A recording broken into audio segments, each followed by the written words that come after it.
These first couple of questions are calculator questions. We'll go through them real fast. Now, you're supposed to work these out on your calculator. Remember, it's BODMAS, so you had to do your fractions first. Once you see the word of 2/3 of that, well, the word of means multiply. But BODMAS says I have to do my fractions first, and inside of the fractions I have a bit of BODMAS as well. Remember, multiplication and division glues numbers together. So this is actually one number. So we could do that first, and I'm not even going to bother to do it because I have a calculator. So 5/12 divided by 1/9, and I get 3 and 3/4. And I'm going to add that to 1/8. Now, the order of which I am doing this is the order in which I'm doing it in the calculator. Don't be coming in your calculator and putting 2/3 multiplied by 1/8 plus da-da-da, because the calculator might glue these two together. So don't just feel like you're coming to punch this while. No, think about it. Do this first in the calculator. Now I add in 1/8.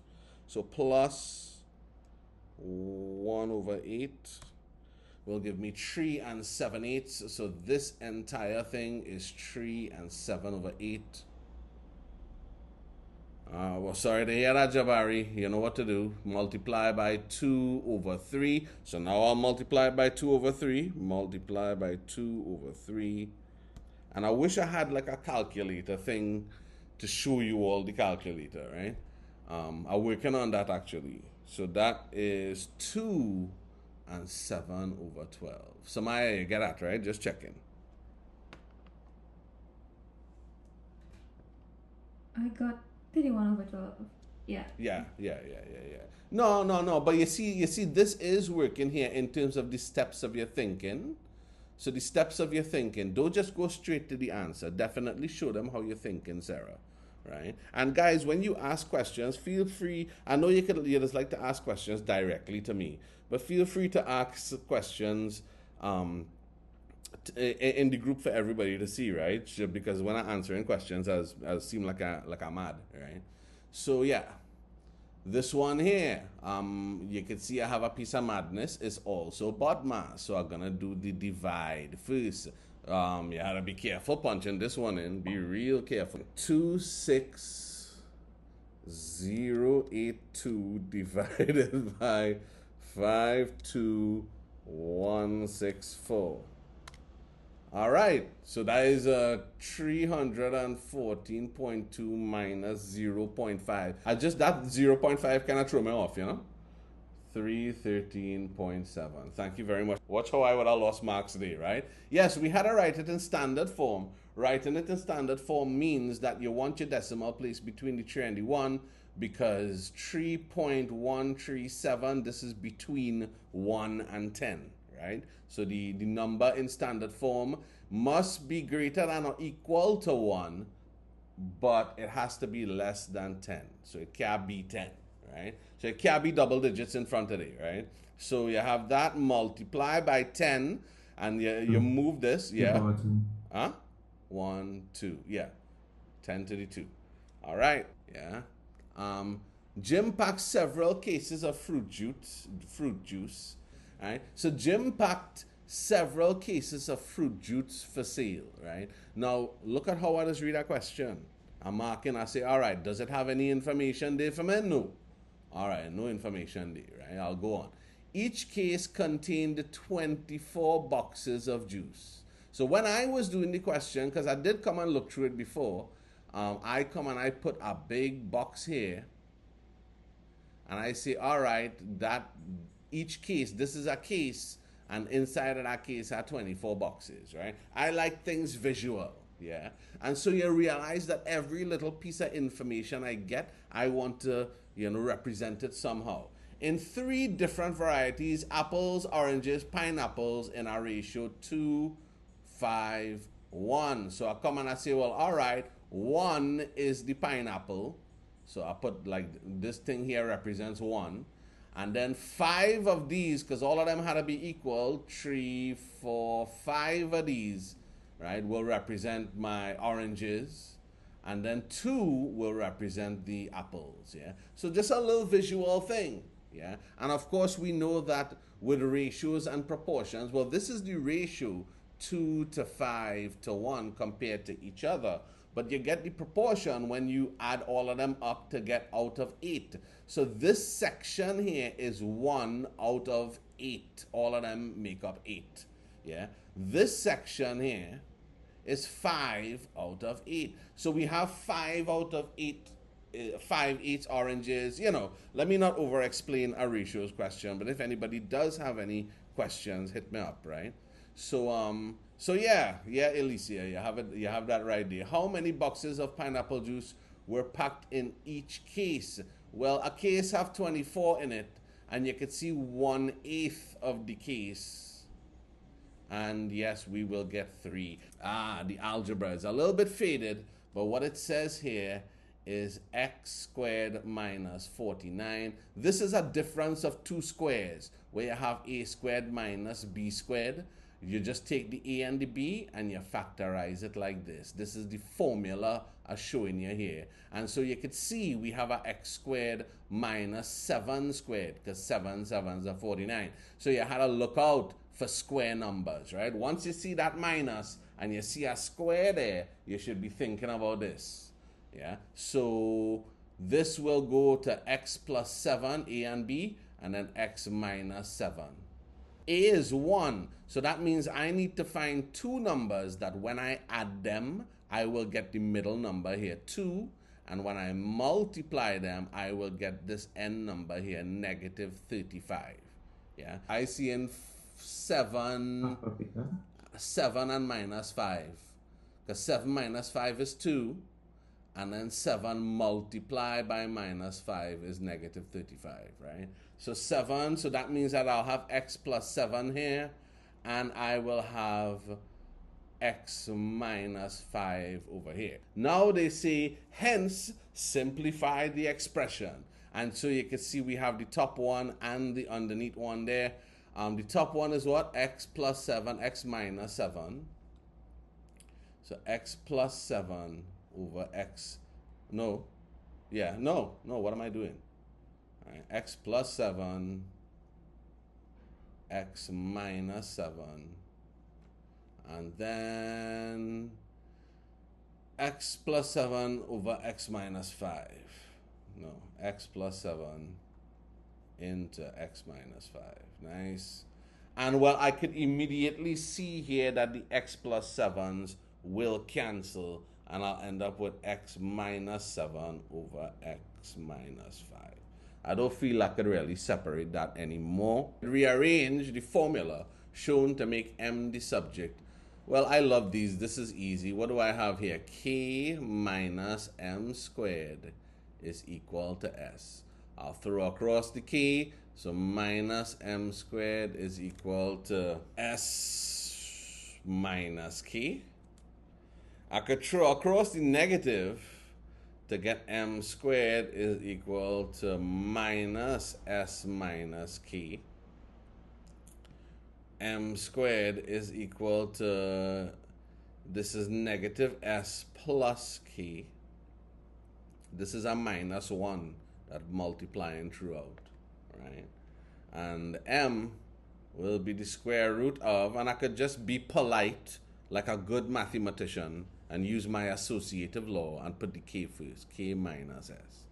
Right? If you had left it so, it's fine. Lisa has $56 to buy a total of no more. You see, once they have no more than, we're talking about linear inequalities here, right? Lisa has $56 to buy a total of no more than 70 red balloons and green balloon. Interesting, for her party, right? So, okay. I'm not reading the rest of the question. Lisa has $56, all right, to buy a total of no more than 70 red balloons and green balloons. All right. Just now, I'll just skim the question. I see in here, let x, yeah, this is what I'm looking for. Let x and y represent the number of red balloons. So x is red and the number of green balloons. Why? You know, I had to look out for that, right? So that means that I have X here is red balloons, Y is green balloons. So the red balloons plus the green balloons no more than. So I can't have more than 70. It has to be less than or equal to 70. So less than or equal to. Notice I even read the rest of the question rarely, apart from the XY thing, right? And I'm going through it piece by piece. I still don't know what to do with this $56 though. So I could just leave that 56 across the, right? That is the cost of the 70, right? So 70 red balloons. So this here equals 56, but I don't know how to, all right, so we can see, right? She buys more green balloons than red balloons, all right? So that means that which one is the red, and the red is the X, the green is the Y. So that means that it have more Y, so Y is greater than or equal to X. But must buy at least 15 red balloons. Red is X, right? So that means that if she has to have at least 15, and this is, again, this is the word here, this is the big word in the sentence, at least. If you have at least 15, if you have at least, yeah? Greater than or equal to? No, wait. If you have at least, you see, you confused me now. You have at least $5 in your pocket. At least. All right. If you have at least $5, you can't have less than. Yes, so you're correct. You'll have greater than or equal to. So that means the red balloons X must be greater than or equal to 15. All right. Okay. Let X and Y represent the red balloons and the number of green balloons. Red balloon, each green balloon have a cost X equal to 75 cents and green equal to look how I skipped that line. Wow, you see, that is not how to read a question. Not how to read a question, right? Each red balloon costs, okay, so this red is X, and each green balloon costs this, so this is Y. So that means that 75 cents times the amount of red balloons you buy, plus the 50 cents times the amount of green balloons you buy, and now I can see the 56 here. It can't be more than 56 because that is all the money I have. Yeah, I'm sure that this could boil down somehow. If I multiply the whole thing by 100, right, I'll get what? 75x plus 50y is 5600. And now let me try to divide by 25. Divided by 25. If you left it like this, it should be fine, eh? But we are mathematicians, right? We like to do things proper. So 75 divided by 25 is 3x plus 2y is 224. All right. Wait. Right. Write two inequalities in x and y other than, well, x can be 0 and y can be 0, right? To represent the information above. Well, they wanted 2, I get them 4. 1, 2, 3, 4. You take how much marks you want, right? Given that y is inversely proportional to this, so you know how variation and proportionality question does go.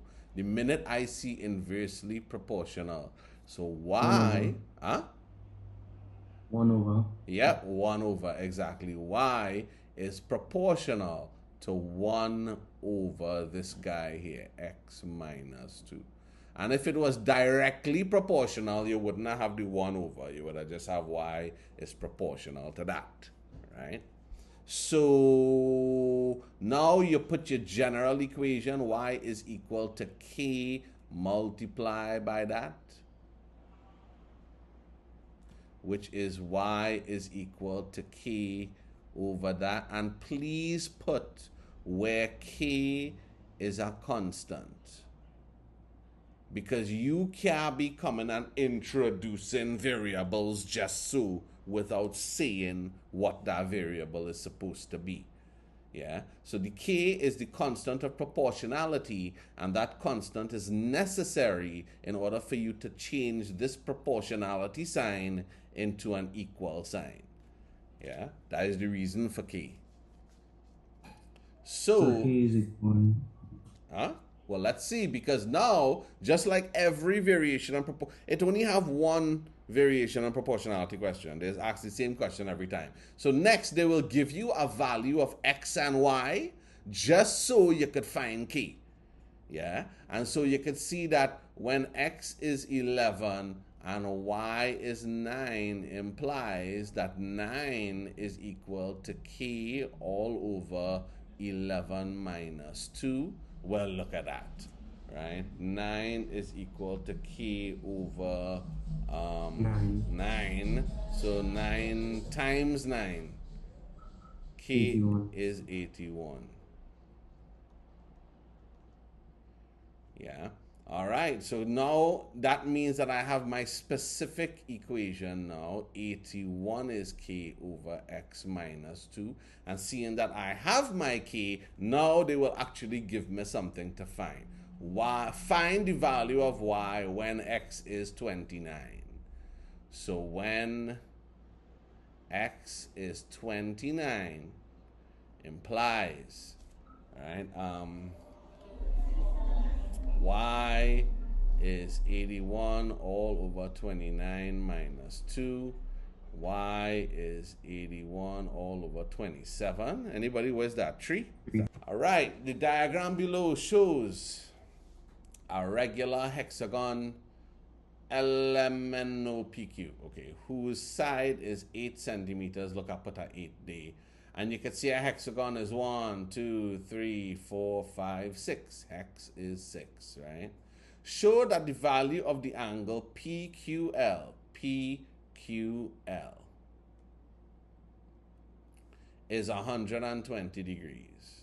Well, remember, yes, that's exactly it, Samaya. Thank you. Remember that they can't ask you anything you don't know. What do we know? We know this is a regular polygon, which means all of the angles are the same. That's a regular polygon. All of the sides are the same. All of the angles are the same, right? So what we have here is the sum of the interior angles given by 180 into n minus 2. Right? Yes, that is it, Sarah. And so that is 180 into 6 sides. And 180 by 4 is what? 720, is it? Yeah? Yeah. Right? So 720 is the whole thing. Right? So therefore, one of the angles implies 720 divided by 6 is 120. Is 120. Thank you. And so therefore, PQL is 120. All right, the vertices of a rectangle WXYZ. So who is W? This is W here. XYZ. All right, they put it inside of the hexagram. Okay, cool. Right. Touch the sides PQ. Where PQ? PQ is here. Okay, so it just telling me touching these sides. All right, MX and NO. Notice how I read the question. Piece by piece. Understand every little piece before you go on, because usually by the end of the question, you already work out the question anyway. The mistake all it is make is all it is want to read a whole question like if it's a essay. Nah. Piece by piece, right? Of the hexagon in part A, no problem. ZY is this, XWX is this, are parallel to this guy and this guy. So all of them 4 parallel. Thanks for showing me.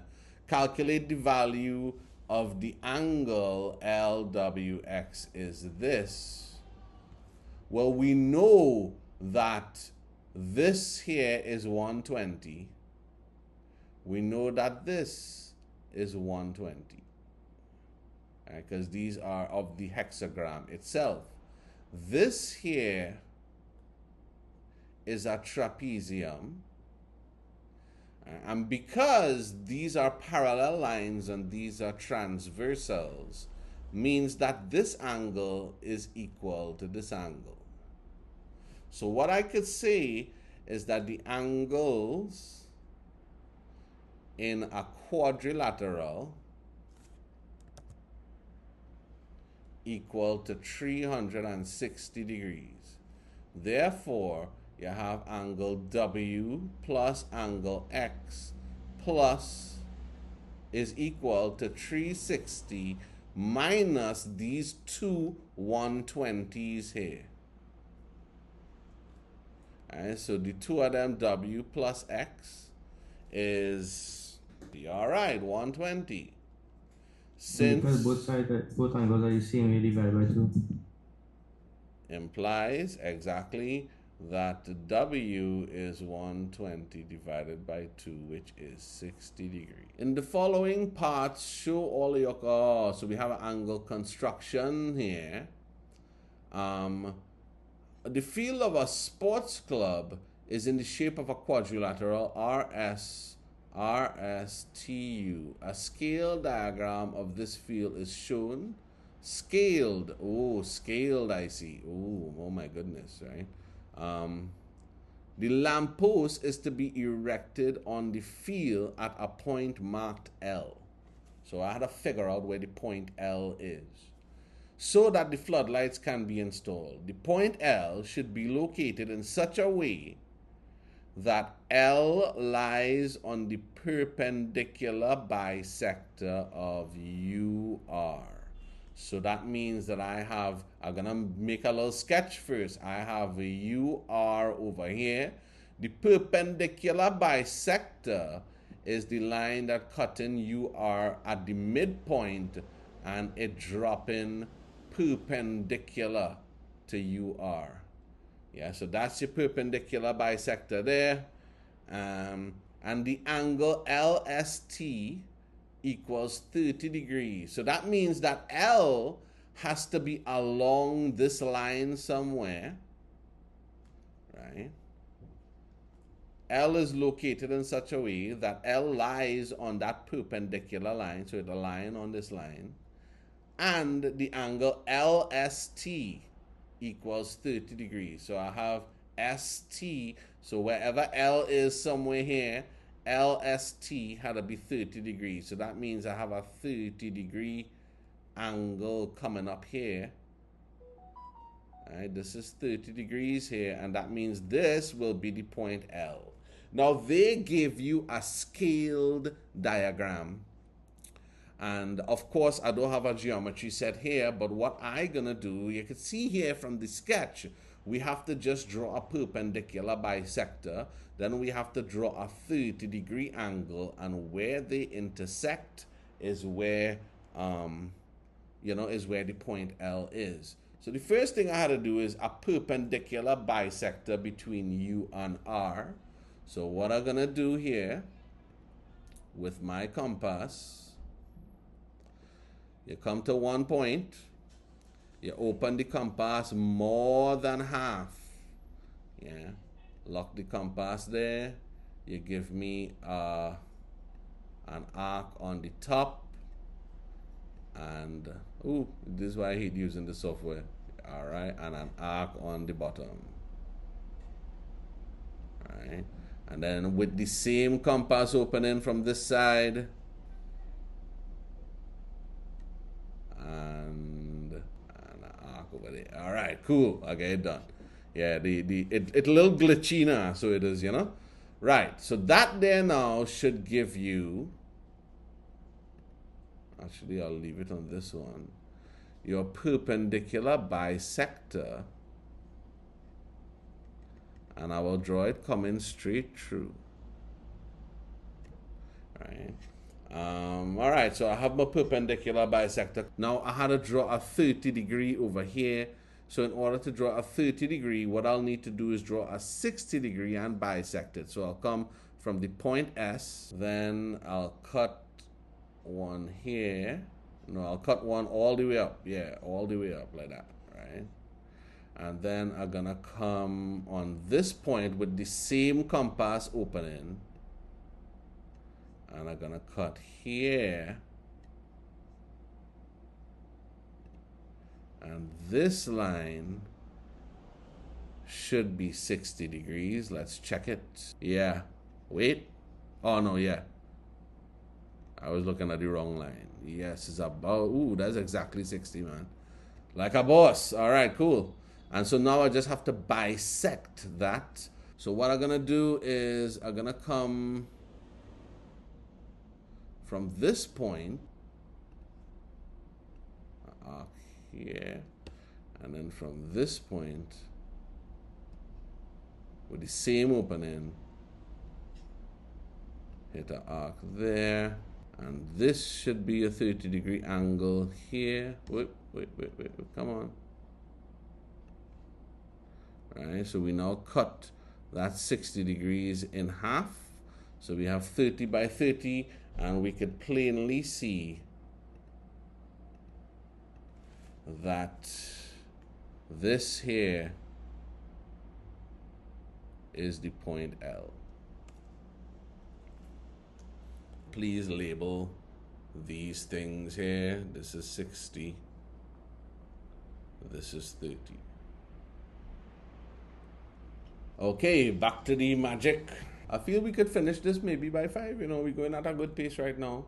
Going at a real good pace, right?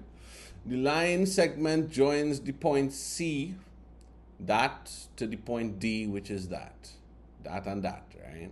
Calculate the midpoint of the line segment. You guys remind me, what is the formula for the midpoint of a line? Is it x1 plus x2?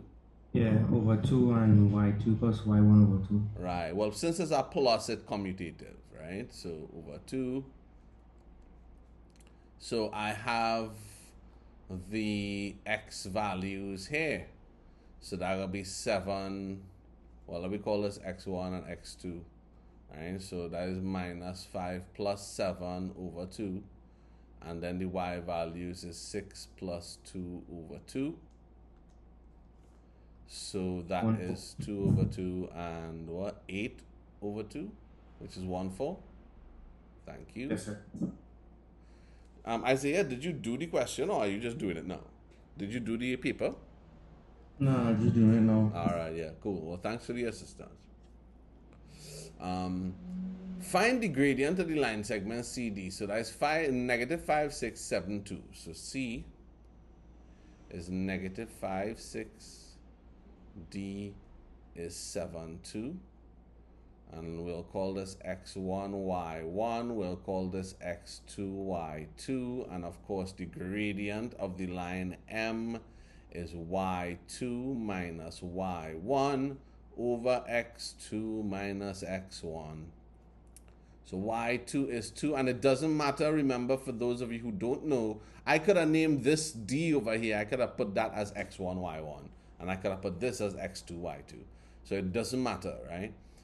So y2 is 2. Notice the buckets. Minus y1 is 6, right?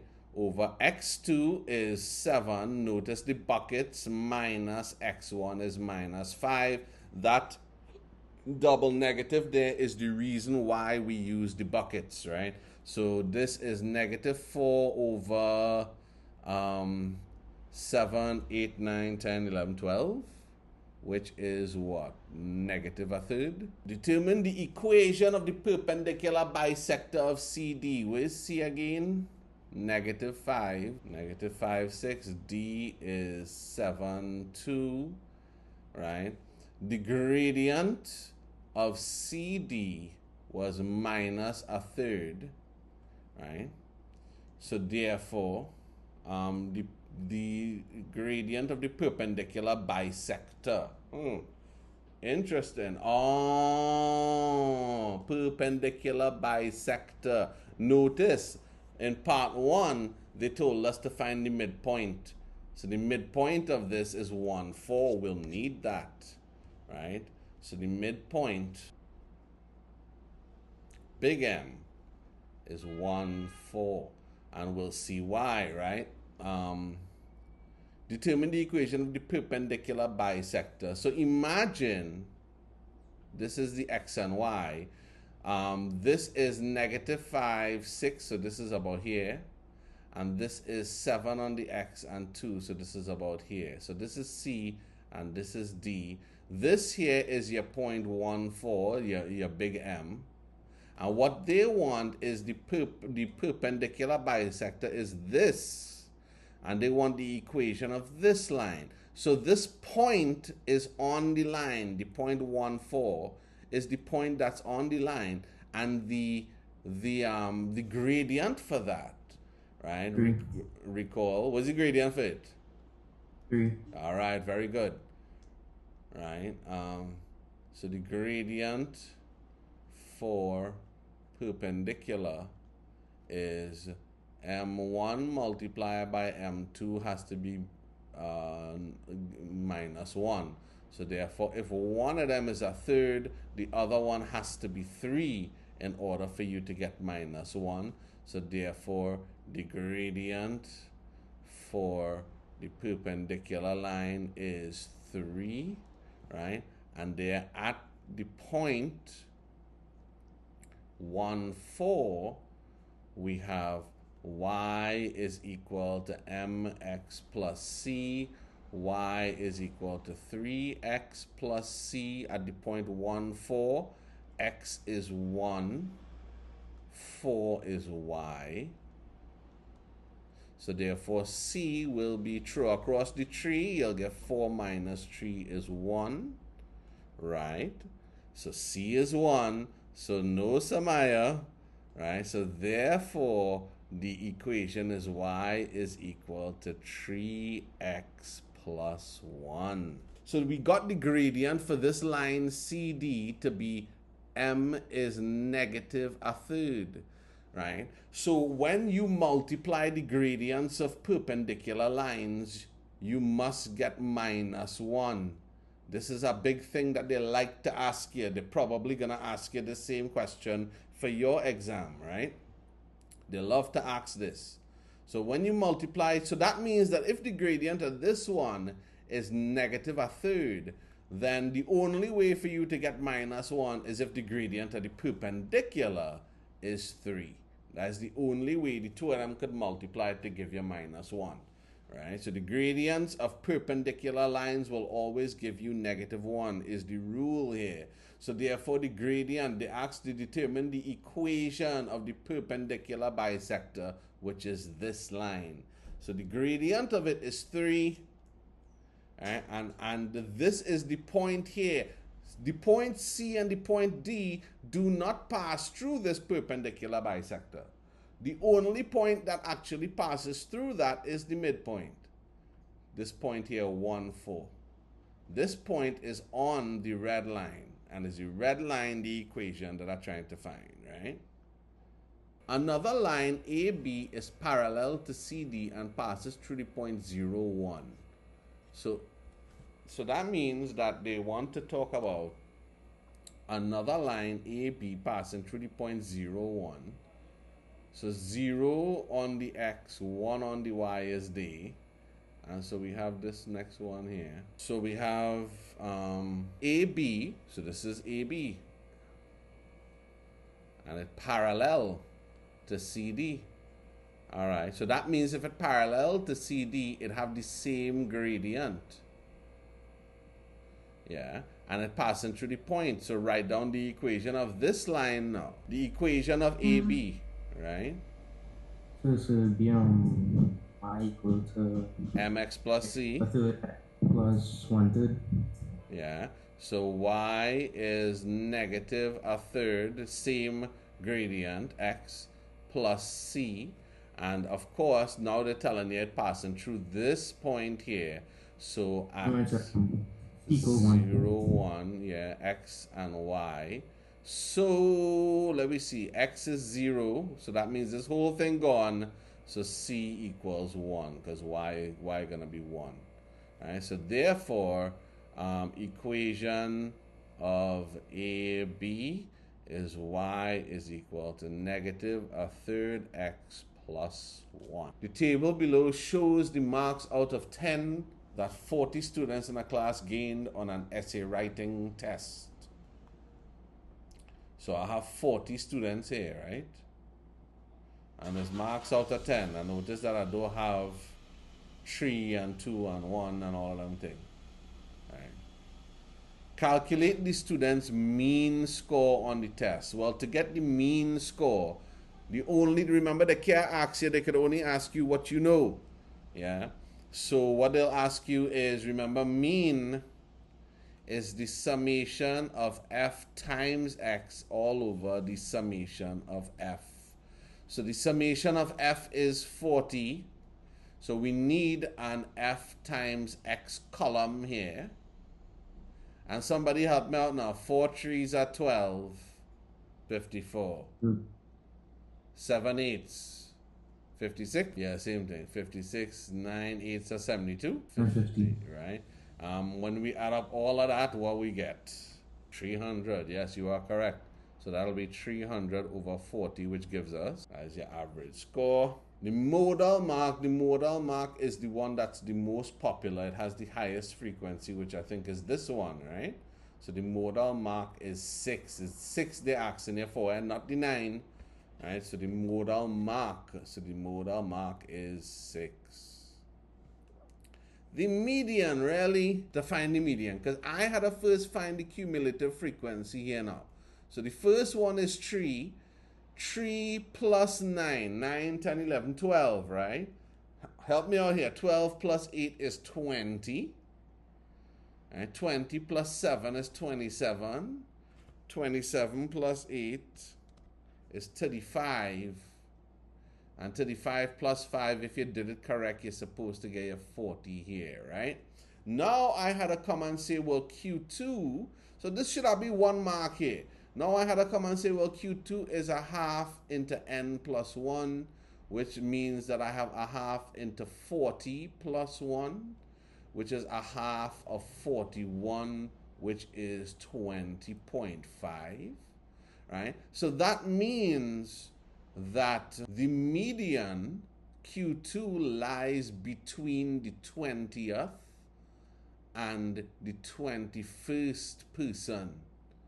Yeah, so that means you come here now and you can see that the 20th person is up to here. And up to here have a mark of 7. Right? So up to here have a mark of 7. So that means that Q2, the median mark is 7, but then the 21st person is going to land in this bracket here, which is 8. So 7 plus 8 divided by 2 is 7.5. Using the information in the table below, a pie chart is constructed to represent the marks of the students. All right, a pie chart here. Calculate the angle for the sector representing the intervals this. So that is this and that is this. All right. So a pie chart for these intervals. Remember, I have 40 students in total. So 40 students will give me a grand total of 360 degrees. This here is 9 out of the 40. So one student would cover 360 over 40 is 9 degrees. And so 9 students would cover 9 degrees times 9, which is 81 degrees on the pie chart. You know how to draw the pie chart? This is the first time in a long time that I've seen a nice probability question, right? The diagram below shows 2 fair 6-sided dice P and Q. So we have P and Q here, and I can see the 6 numbers on the dice P are this. The 6 numbers on the dice Q are this.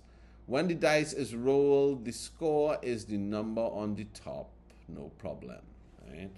If die P is rolled once, what is the probability that the score is not 2?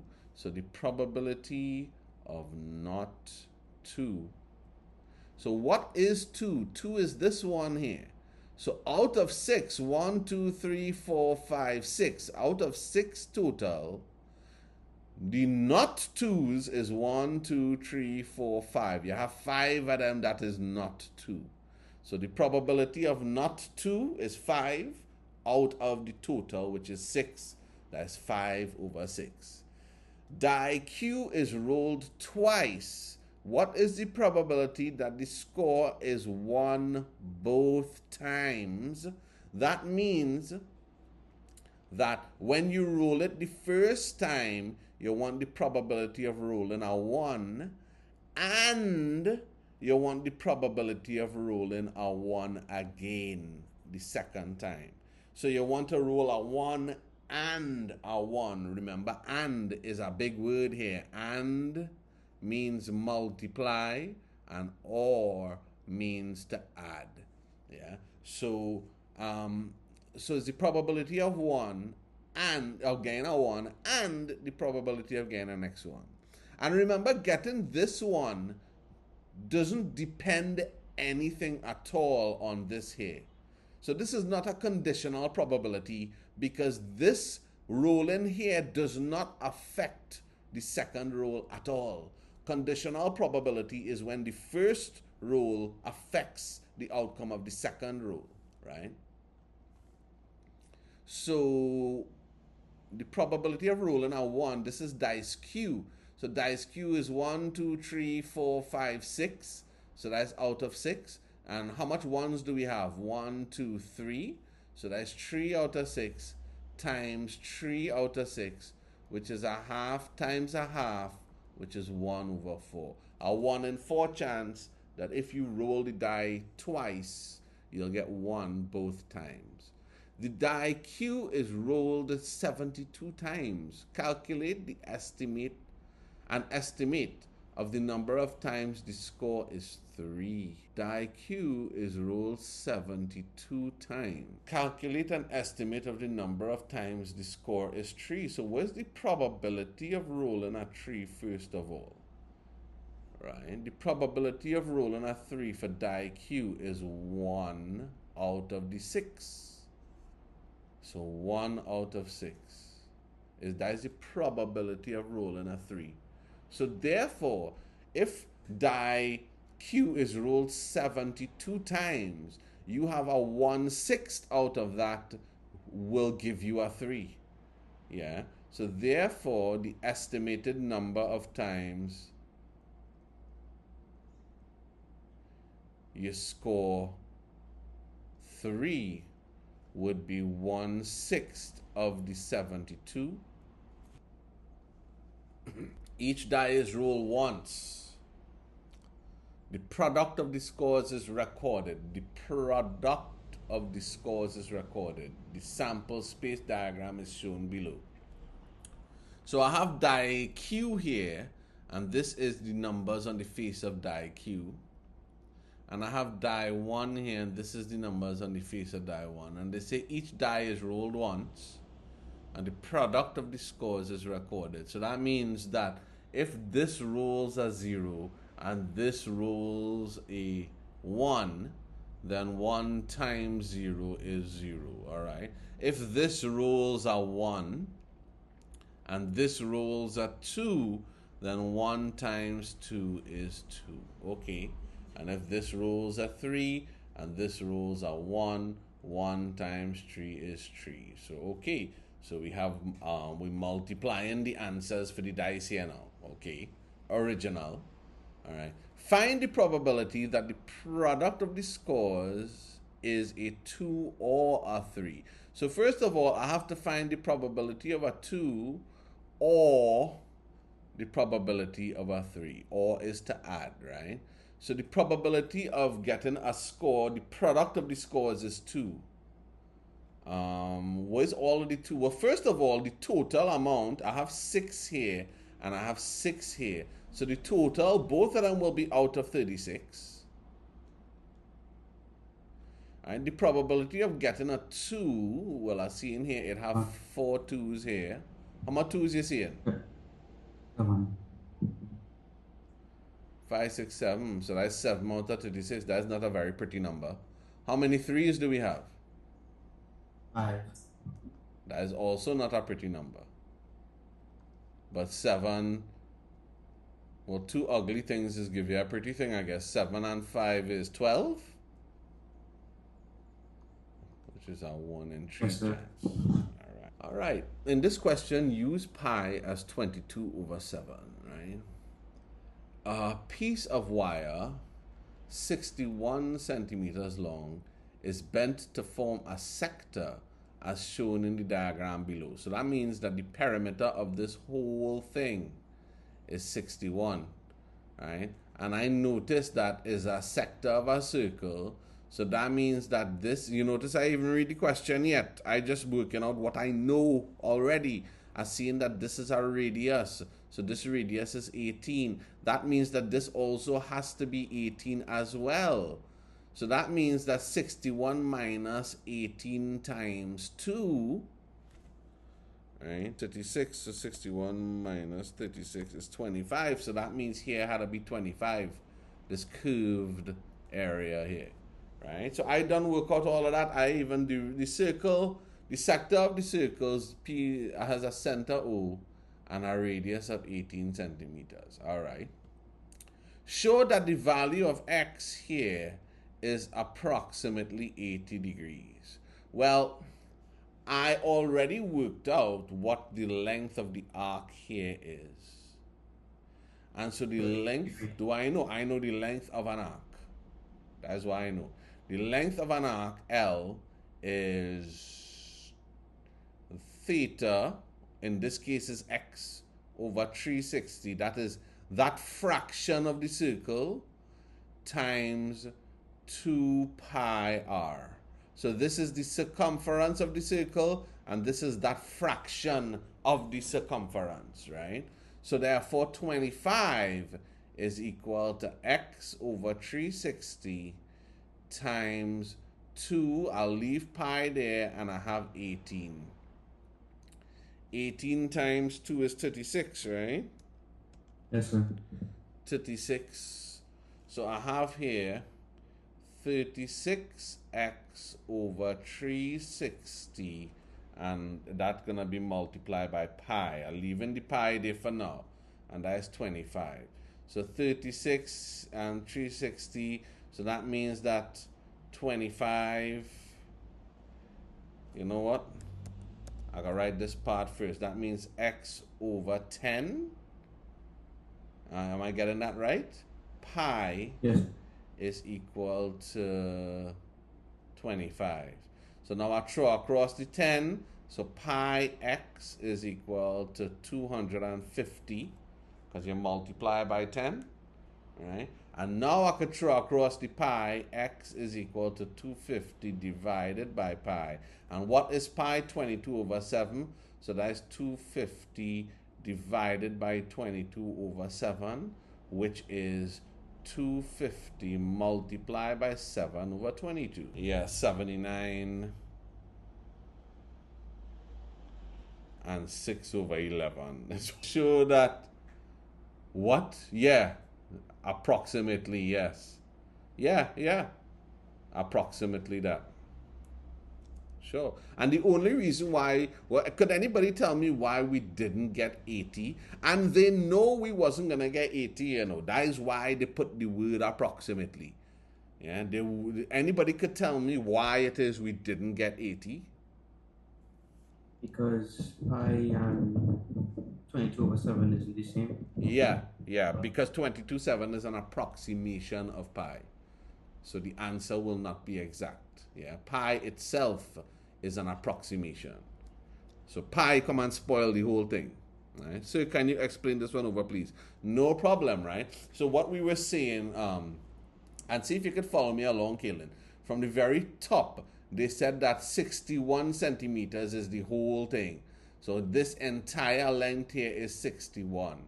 So that means that if this radius is 18, this here will be 18 as well. And so 61 is the whole thing minus these two 18s there to give me 25. So this length is 25. So 25 plus 18 plus 18, that is 61. So you're cool with that, Keelan, right? Yes, sir. All right, now check this. The length of our arc. Remember, this is 2 pi r is the circumference of a circle. And so the circumference is the entire circle, right?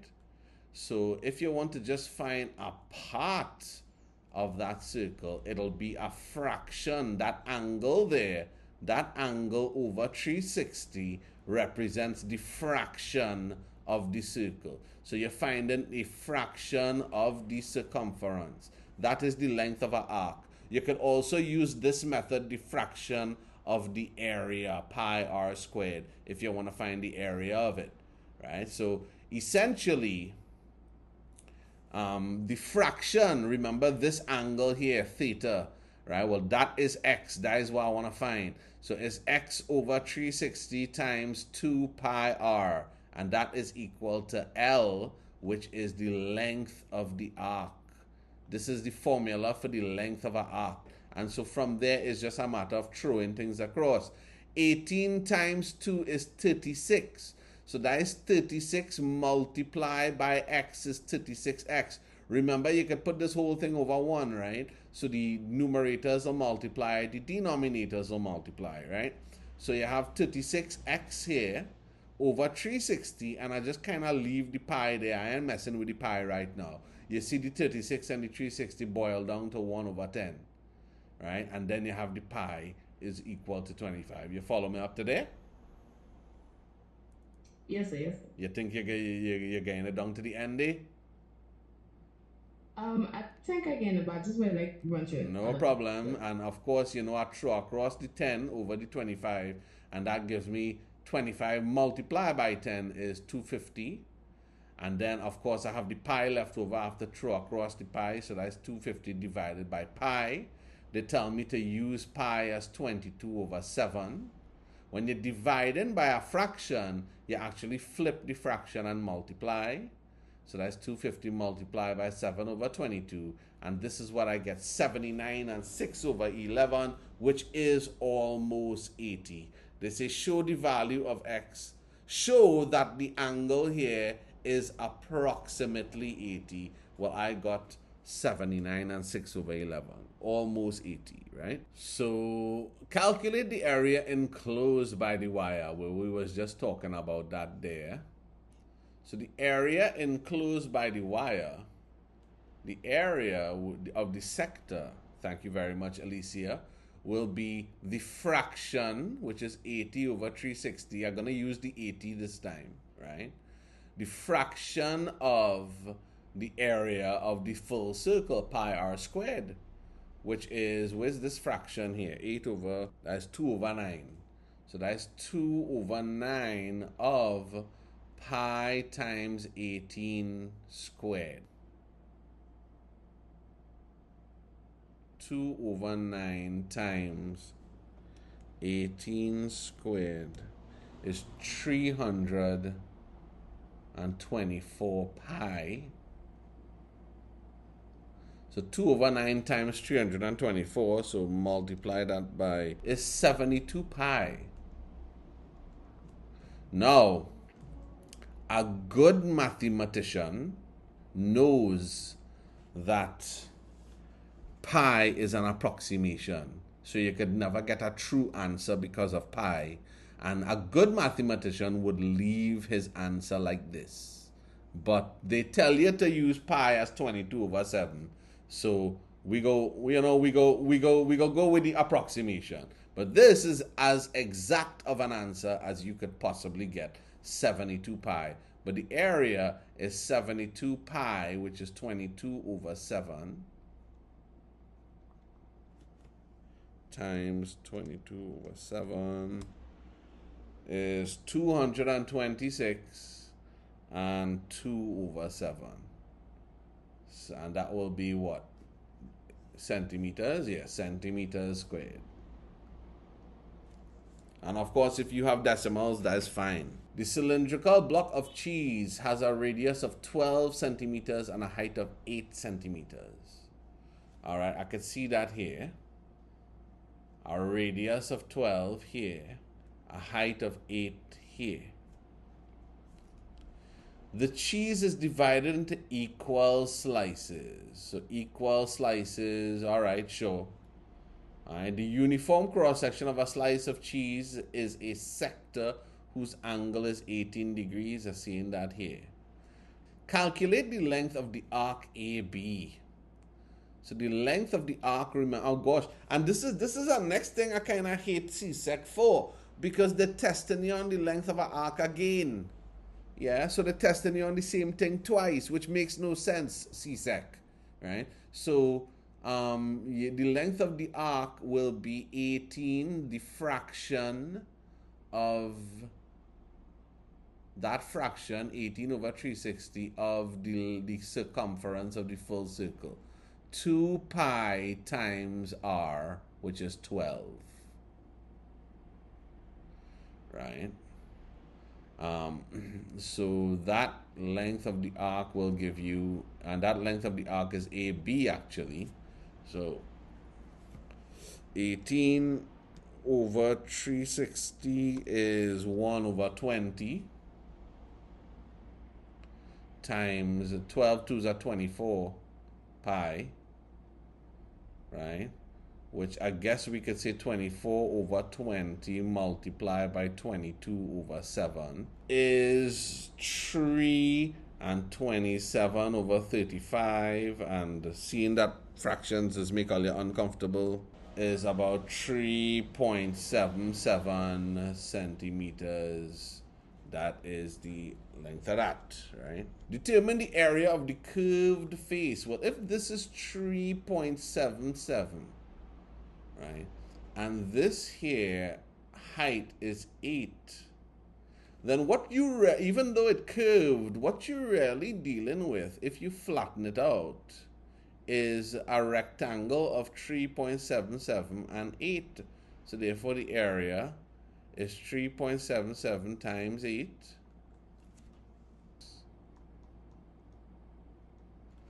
Given that the area of OAB is 22.6, so OAB is this, and they're telling it this area is 22.6. Calculate the volume. Well, oh gosh, the volume is just the area here of 22.6 multiplied by that height, which is what, 8? That's all, because it's a uniform cross section. So I don't even know, and you see again, I don't know why they gave you 2 marks for this, right? This is a 1 mark one, huh? So because this you calculate for one piece, the one you will block. Wait, the area of OAB calculate. Oh, yes, okay. All right, yes, I didn't read my question properly. Thank you very much, Sarah. They do want the entire block, all right? So the area for this section here is, so the area of the sector is 22.6, not the area, the volume, right? Volume of sector is 22.6. Please forgive my writing. Please write clearer than me, right? 22.6 times 8, which is what? Is 180.8. And so therefore, remember this represents 18 degrees, right? So this is 18 over 360, right? So 18 over 360 is what? 1 over 20, right? So this is 1/20th of the entire thing. So therefore, the volume of the entire block. Imagine this fraction of the block. This fraction of the block is this. So the volume of the block is going to be 180 multiplied, well, 0.8 multiplied by 20, which is 3616 centimeters cubed. So the volume of entire block is 3616 centimeters cubed. Ooh, we have a sequence here now. A sequence of patterns is made of dots and lines of unit length. Some of these lines form squares. The first three images in the sequence are shown below. Diagram 1, diagram 2, diagram 3. Add more lines and dots in the diagram. For the fourth sequence, diagram 4, well, I see that I'll have a square over here with a dot. I'll have a line here, here, and here. And I'll have two more dots here and here. All right. The number of dots D and the number of unit lines that form each diagram L. The number of dots D, I see in that here. And notice how I read in the question, right? Number of dots D, identifying it as I read in it, right? And the number of unit lines that form each diagram, number of lines L, form a pattern. Thank you very much for letting me know that, right? The values for D and L for the first three diagrams are written in the table below. Right? Study the pattern of the numbers in each row of the table. Right? Now for diagram 4, we can literally count it and see. But of course, we have to find n for both of them. So let's just find n. So let's just find n. So let's just find n for the number of dots. So for the number of dots, you know, you had the first term, the second term, the third term, and then we have 5 here is the first term, 8 is the second term, and 11 is the third term, right? So imagine this is n, 1, 2, and 3, and I have n. What can I do to this to get 5? Well, I could multiply by 5. But if I multiply by 5 here, it doesn't work. 5 2s are not 8. So multiplying by 5 is not an option. I could multiply by 2 and add 3. Or I could multiply by 3. Right? So 3 1s are 3 and add 2 to give me 5. 3 2s are 6, 7, 8. It worked for that. 3 3s are 9 and 2 is 11. It worked for that. So therefore, 3n plus 2 will give you anything you want. 3n plus 2 here, right? So for the line L is the sequence 8, 15, and 22.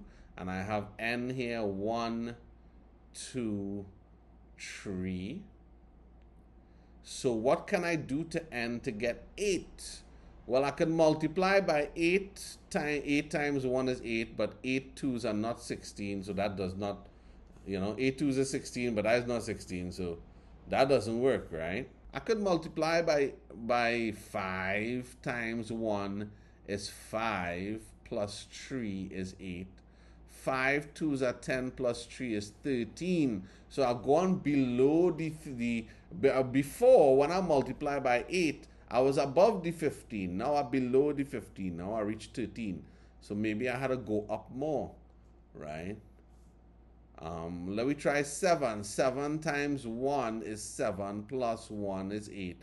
7 2s are 14, plus 1 is 15. 7 3s are 21, plus 1 is 22. So it'll be 7n plus 1. Now that you have this, you could work out anything else, right? So now this will be 3 times 4 plus 2. 4 3s are 12, 13, 14. This one here will be 7 4s are 28, and 1 is 29. This one here, well, I have 3n plus 2 giving me 59. So I had to find n in this case here.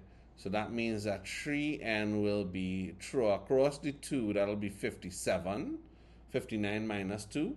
And so n will be 57 divided by 3, 19. And now I could come here and say 7 times 19 plus 1 is 134.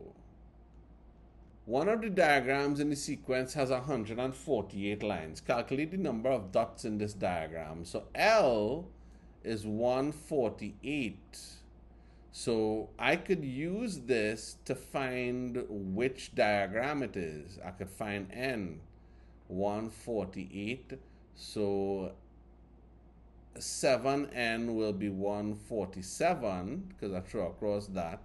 So it'll be minus 1. N will be 147 divided by 7 is 21. All right, so calculate the number of dots. So now the number of dots here will be 3n plus 2. This implies 3 times 21 plus 2 is 65. The functions f and g are defined as follows. So I have this f of x there where x can be 1, and I have g of x is 5 minus x. Calculate the value of the f of negative 2. So the f of negative 2. I have the function here. So that is 1 plus 3 times negative 2. I just put in the negative 2 wherever I see an x, right? Over x is negative 2. I'm going to use my buckets here, minus 1. So 1 plus, well, 3 2's are going to be negative 6 all over negative 2 minus 1. So that is negative 5 all over negative 3, which gives me 5 on 3. I could leave it like that, or you could go 1 and 2 over 3. Determine a simplified expression for the f of the g of x. Wow. Wow. Wow. That is a bit of working, right? Because the f of x is a fraction. So the f of x is 1 plus 3x over x minus 1.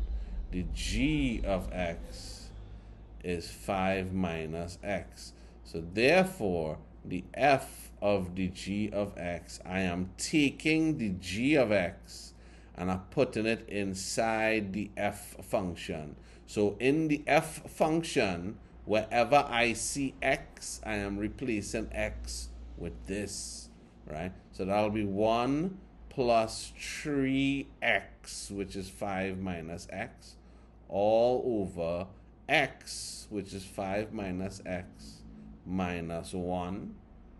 So that will give me 5 3's are 15. So 1 plus 15 minus 3x. 3 times minus x is minus 3x.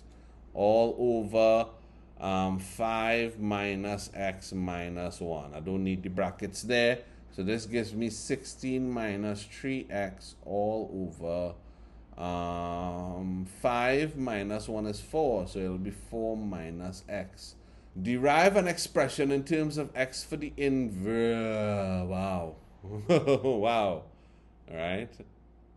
The person who wrote this question was not nice. F of x is equal to 1 plus 3x all over x minus 1. Remember, you have to say y is equal to 1 plus 3x over x minus 1. And then make x the subject to the formula, right? So therefore, 1 plus 3x is equal to y times x minus 1. I go ahead and multiply this out, because I just want to end up with 1x, you know. So 1 plus 3x is equal to y times x is xy minus y times 1 is y. I'm going to put all of my x's on one side, and I'm going to throw this guy across there. So 3x minus xy, because I'm throwing this across, so it'll be minus xy. And that'll be equal to minus y minus 1. I throw this one across there. Now that I have the x's there, I could factor out the x into 3 minus y is equal to minus y minus 1. I could take this and throw it across to give me x is equal to minus y minus 1 all over 3 minus y. Right? And I think that is it. I could also call that minus y plus 1 all over 3 minus y. If you pull the negative on the outside, either one you'll get correct, right? So therefore, the f inverse of x is equal, and you just literally replace y with x. So I could say minus x minus 1 all over 3 minus x. Right. Now, in the paper 3, we also got a velocity and speed time graph. Now, velocity and speed time graph is a thing that has come once in a while. And we saw that for January 25, they brought it in the paper 3 and in the paper 2. That leads me to believe that you may not see it in your June exam. So you may not see this because of how much they used it in these past couple exams here, right? So the speed time graph, this is very easy. We have a velocity time graph and we have a distance time graph, right? So just remember, you can have two types of graphs, distance over time, and that the gradient of that gives you velocity, right? And then we have the velocity over time, and the gradient of that gives you acceleration. So there's a little touch of physics inside of this one here, and you do have to know a couple of formulas, right? So let's check this one out.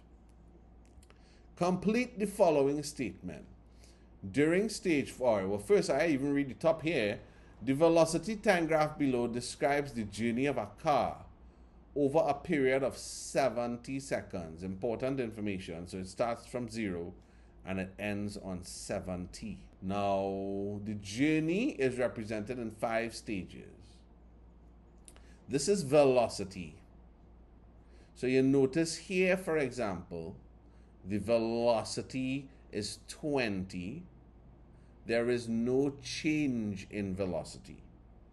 When there is no change in the velocity, the acceleration is 0. Over here, there is no change in velocity, so the acceleration is 0. Right? Over here, we have a change in velocity. It going from 0 to 20. So we will have an acceleration that is positive. We will have a positive acceleration here too. Right? I noticed that this acceleration going from 0 to 20, so it increasing by 20, yeah, over 10, 15 seconds. And notice this one here is increasing by 25. Right? This here is increasing by 25 over 10 seconds. So that tells me that this acceleration here is going to be a lot bigger than this one. This is more acceleration. And of course, this is negative acceleration where we decelerate and it's slowing down until it reaches 0. So if you ever get in a car crash, for example, what will be very bad is if your speed, your velocity goes from 45 to 0 in no time. Yeah, that means you're dead. That means you're going through the windscreen and things. So you don't ever want to see a graph like this if you're driving, right? Complete the following statement. During stage 4, this is stage 4 here, right? The car is traveling at some 45 meters per second with an acceleration of I was done talking about it. The acceleration is 0. So you see, by the time you analyze the question, you already answered the question, right? Determine the maximum acceleration of the car during the 70 seconds. The maximum acceleration, well, I could see already. Let me just clear out this, right? Remember, this acceleration is 0. This acceleration is 0. This here represents deceleration, so I'm not even gonna bother with that. Yeah, deceleration is when you're going from 45 to 0, right? You're not speeding up, you're slowing down. Over here, we speeding up. And I can see here that this height is 25, because we're going from 20 to 45. And this is over 15 seconds, right? Over here, this acceleration, this height is 20 over 15 seconds. No, this one here is not 15. Thanks for helping me out there, guys. This one here is 10 seconds. Acceleration is the change in velocity over time. So the acceleration for stage 1 is the change in velocity. So it's going from 0 to 20. Right? But you put the higher velocity first. 20 minus 0. That is your change in velocity. All over your 15 seconds is 20 over 15 is 1.3 meters per second squared is acceleration, right? And then with this piece of acceleration here, the acceleration for 3, just now, I'll just take off that phone there. We have it going from 45 and 20 here, 20 and 45.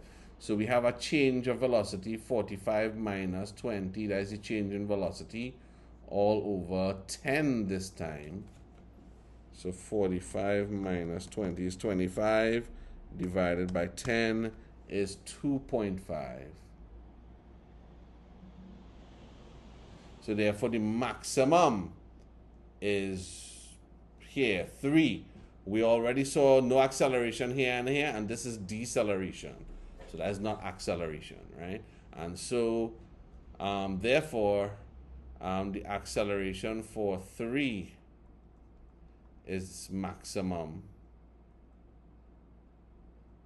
2.5 meters per second. Calculate the distance traveled by the car in the first 25 seconds of its journey. So 25 seconds, let me just erase. 25 seconds is up to here. So that means that is up to this point here. The distance of a velocity time graph, you find the distance by the area under the graph. And I know that a lot of you would have wanted to probably find the area of the triangle and add it to this. But really, this is a trapezium. So we could find that distance there. This trapezium here, this height is 20. This side here is 25. This side over here is 10. Yeah, is 10. And that's all we need, because the area of a trapezium is a half the sum of the parallel sides times the perpendicular height. So the area is a half the sum of the 10 plus the 25, those are the parallel sides, times 20, which is 350 meters. The diagram below shows a circle with its center O. All right, I see in the center O. And the points P, Q, L, and N. P, Q, L, and N lying on the circumference. Ln is equal to NQ. So that is NQ, Ln. They show me this equal here. Immediately I thinking that this is an isosceles triangle. The base angles, which is this one and this one, are going to be equal. So immediately I done thinking that those gonna be equal. And RM is a tangent to the circle, and I see in the tangent there at the point L, where that angle is 63 degrees. All right. Explain why angle X, which is this, and angle NQL, which is this, are equal, right? Well, they didn't ask you to find the angle. They're just telling you that and you're right, Sarah. We have angles subtended by the same chord, and that chord is NL, are equal. All right, so this NL chord here is creating this angle, and it's also creating this angle. So any angle created by that chord will be equal, right? Next is determine the value of each of the following. Show detail working where possible and give reasons for your answers. The angle X, all right? Well, the angle X here, if you notice, X is subtended by this chord, right? And this chord, the angle between a tangent and the chord is 63 degrees. So this will be 63. Because the angle between a tangent and a chord is equal to the angle subtended by that chord, right? So, and that's the chord NL. So X is 63 degrees because the angle MLN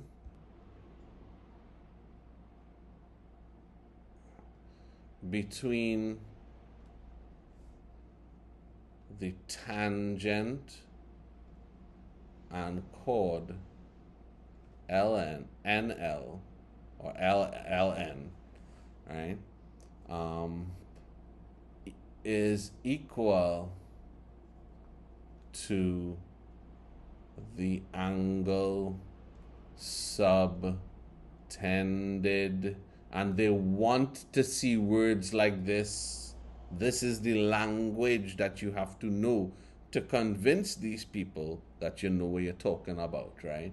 Is equal to the angle subtended by the chord LN.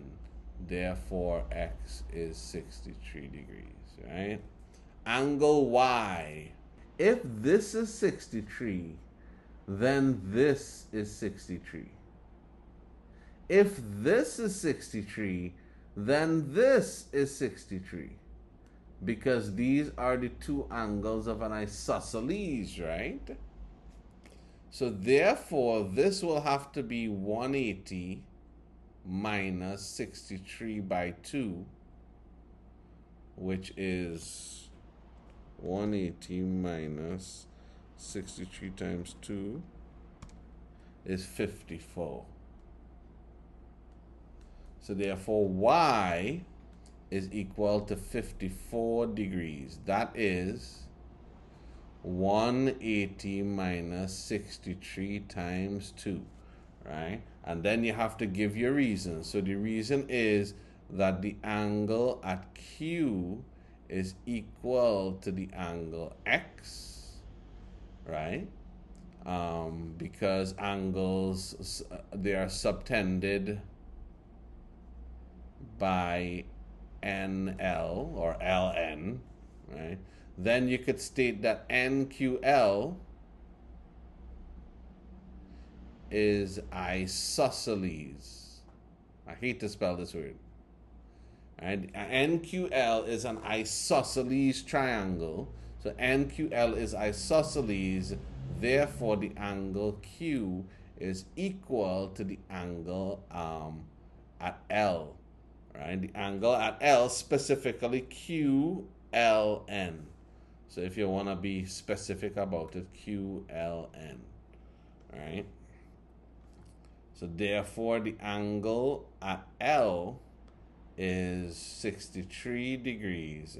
And so Y is 180 minus 63 times 2, because the angles in a triangle equal 180 degrees. Therefore, y is 54. Woo, let's see here. The two ports E and G are on level ground, 245 kilometers apart. All right, I see in the 245 day. The bearing of E from G is 302 degrees. So E from G, that means that this whole thing from here go all the way around. This is how you measure bearings. This here is 302 degrees. We always measure bearings from the north line in a clockwise, that's clockwise, right? Yeah. Yes, that's clockwise, in a clockwise direction. The ship is anchored at F. I see an F day. Some distance away from G on a bearing of 228. So F from G, from this north line, F here going to this line here, which go into F, that angle is 228. Please do not use red in your exam, right? Angle, that is 52, as seen it there. The information is shown on the diagram below. On the diagram above, insert the angle 228, the bearing of F from G. I already did that. I got my mark. Determine the value of the angle FEG. FEG. So that is this angle here. So I want to find this angle. If I look at it, I could find this angle here. So I could see that the angle EGF, this angle here, will be the 302 minus the 228, which is 74.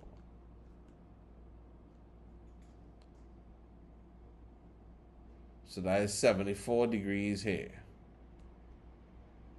So that means that I have a side here and a corresponding angle. Determine the value of the angle FEG. Oh, look, I already did. Wait, no. Oh, no, that means that, oh, yeah, okay. I don't have to do all of that yet. No. I have this angle, I have this angle. So, yeah, angles in a triangle, right? So, therefore, the angle FEG, all of these angles, this one, and this one will be 180. So, 180 minus the other two, 74 plus 52, and that will give me this angle there. 180 minus 126 is 54 degrees. So I get 54 degrees over here. All right, thank you very much, Samaya. Samaya is back in the game, like you were sleeping a little bit there. Calculate FG, the distance the ship is from port G. So FG is here. So I had to calculate this distance here. Well, now I could see that, and let me put this. Now I could see that I have a side and the corresponding angle. And I have this angle and I want the corresponding side, right? Remember, this is the side small e. This will be the side small f. So we have the sine rule, right? The sine rule says that E, is it A over sine A or is it sine A over A? It's A over sine A, and Yes, sir. it's A over sine A is equal to B over sine B is equal to C over sine C. That is the formula, right? So you can see here I have the side E over the corresponding angle, that is the sine of E. that is equal to the side f all over the corresponding angle, the sine of f. And so I want to find E. I have the I have the angle E, 54. F is 245 all over the sine of f is 52. I throw across this, so E is 245 all over the sine of 52 times the sine of 54. E is, I get 251.53. That is here, 251.53, and that will be in kilometers. Look like is in the ballpark of where we should get. So this one is, whenever you see a Barron's question, expect sine rule and cosine rule. So we got the sine rule in this Barron's question here. Indicate the point H on the line EF. Let me not read anymore. This is the line EF here. And they want a point H somewhere on that line such that GH, so GH is the line from H to G over there, right? Is the shortest distance from G to EF. What?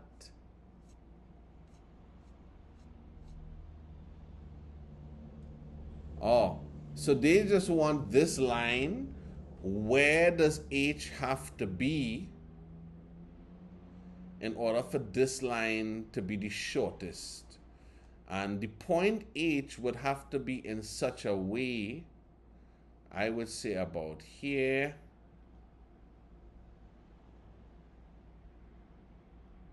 where it'll be perpendicular here, and that will be the point H. Once you have that perpendicular line going to G, once you swing this line on this side or going towards this side here, all of these lines will be longer than this. And if you swing going towards this side here, all of these lines will be longer than this. So this is the shortest possible line, the perpendicular line that makes it two right angle triangles, right? Indicate the point H. All right, well, I already did that. Determine the distance GH. So they want to know what is the distance here.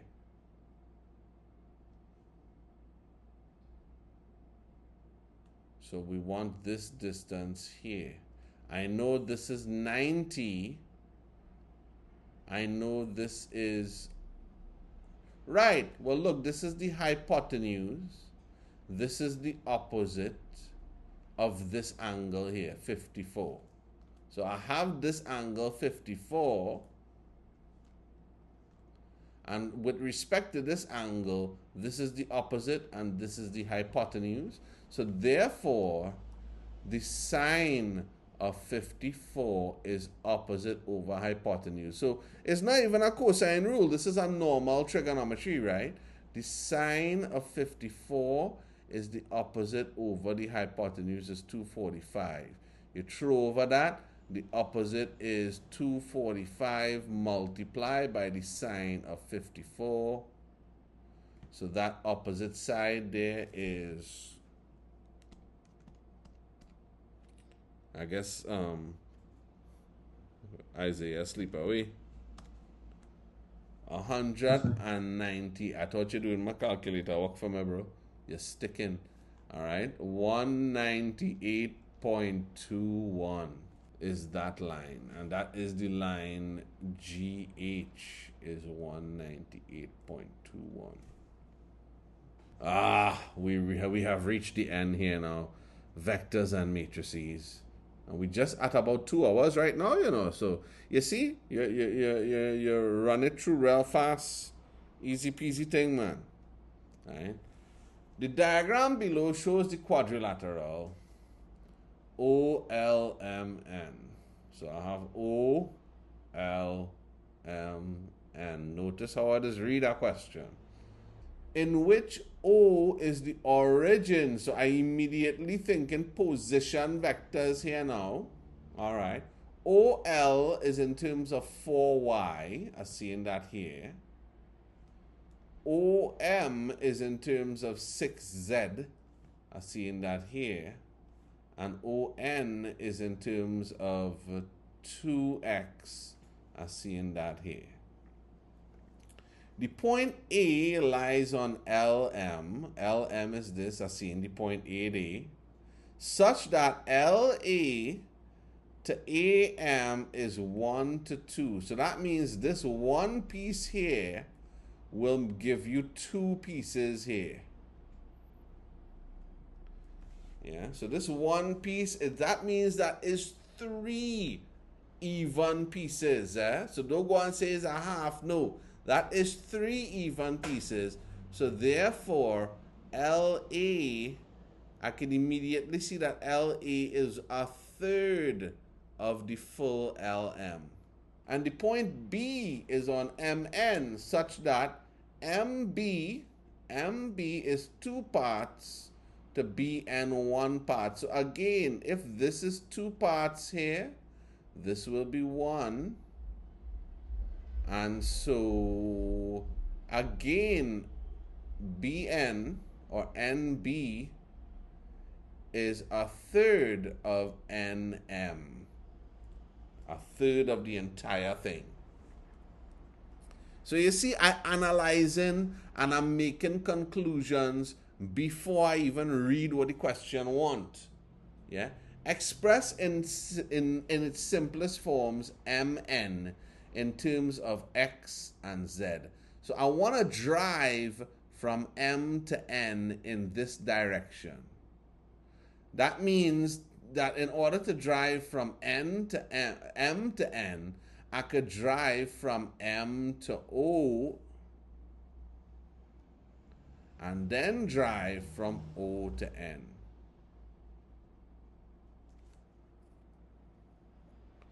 I could see O to N is already in the proper positive direction of 2x.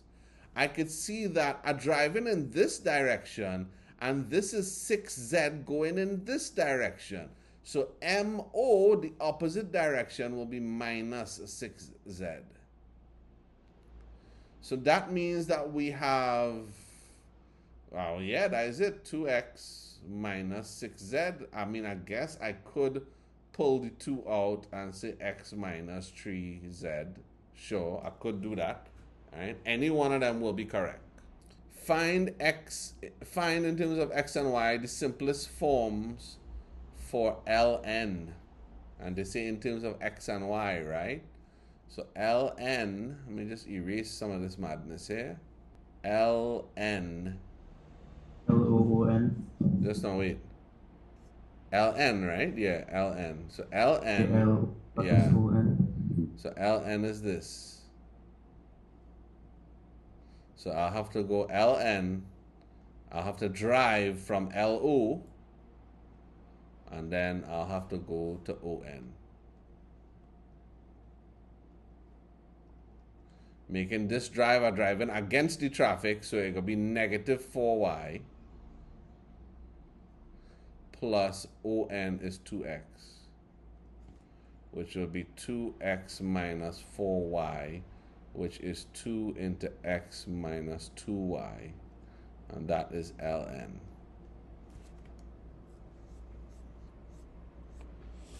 All right.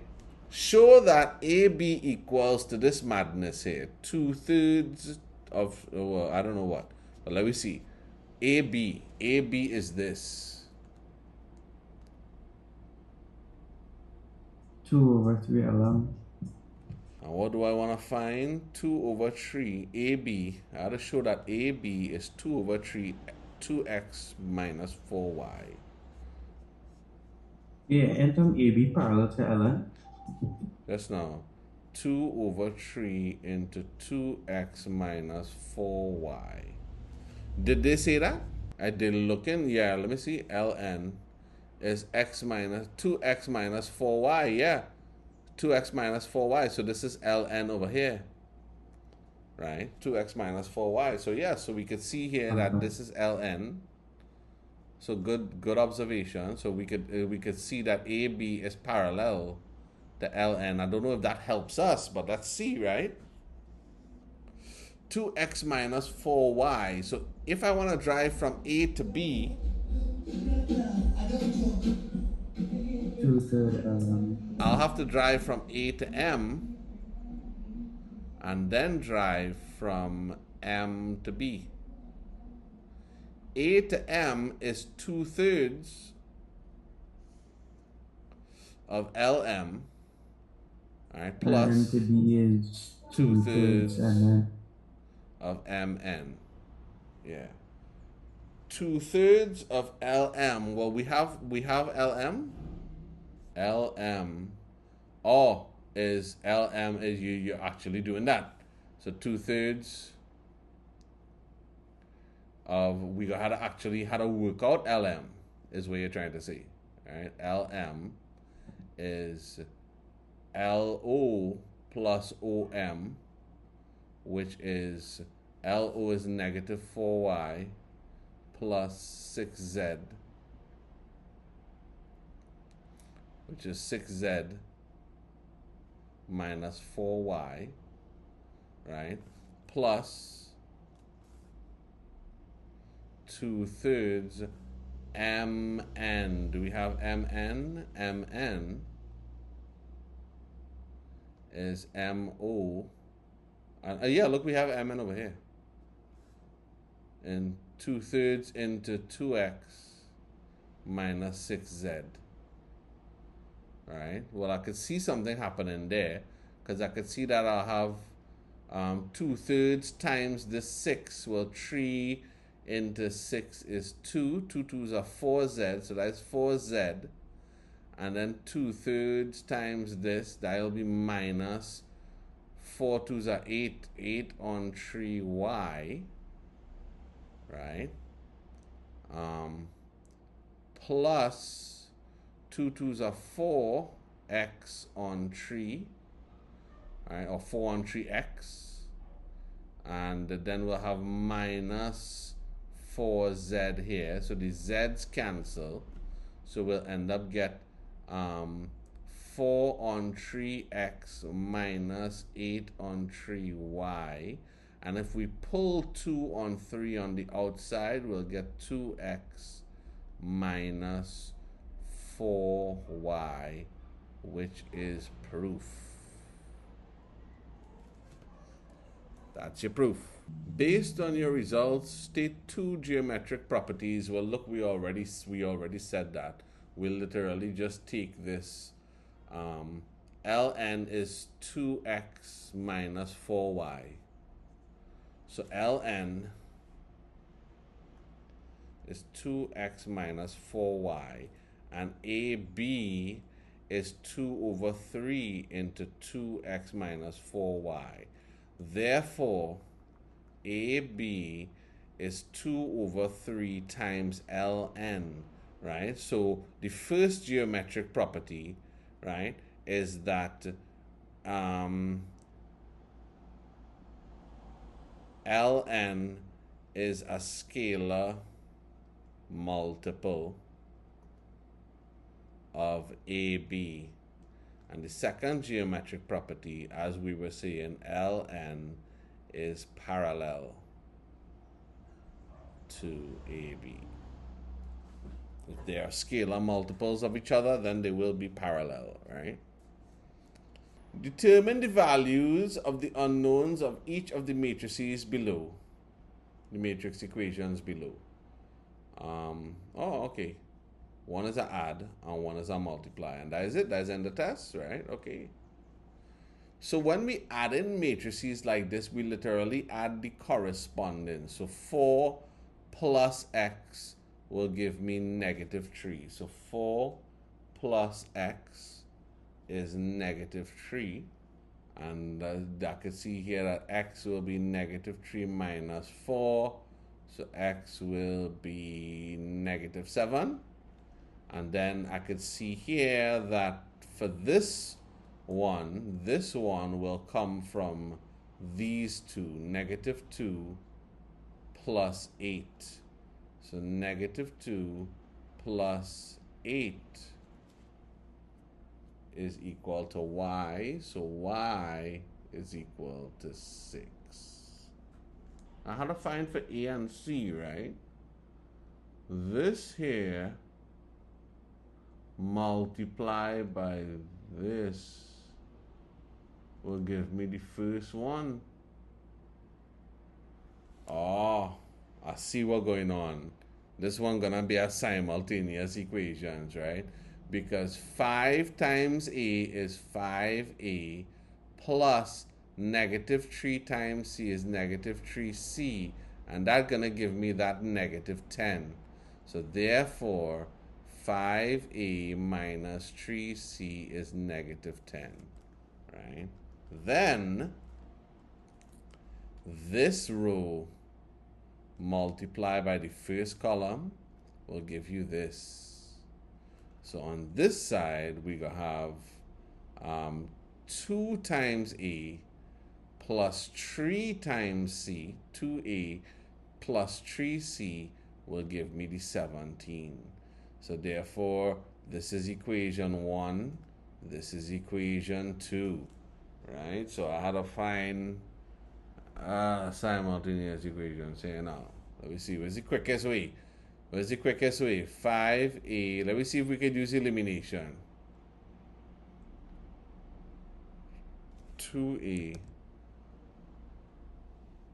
plus, oh, yeah, elimination is the name of the game for real, is equal to 17, because if it is that I add them, I will get 5 and 2 is 7A, 3 plus minus 3, this C's are gone, and I will get 17, that is 7, so therefore A is 1, and if A is 1, I'll sub in equation 2, so that means that 2 times 1 plus 3C is 17, so 3C will be, throw across the 2, 17 minus 2 is 15. C will be 15 divided by 3, which is 5. So therefore, A is 1, C is 5.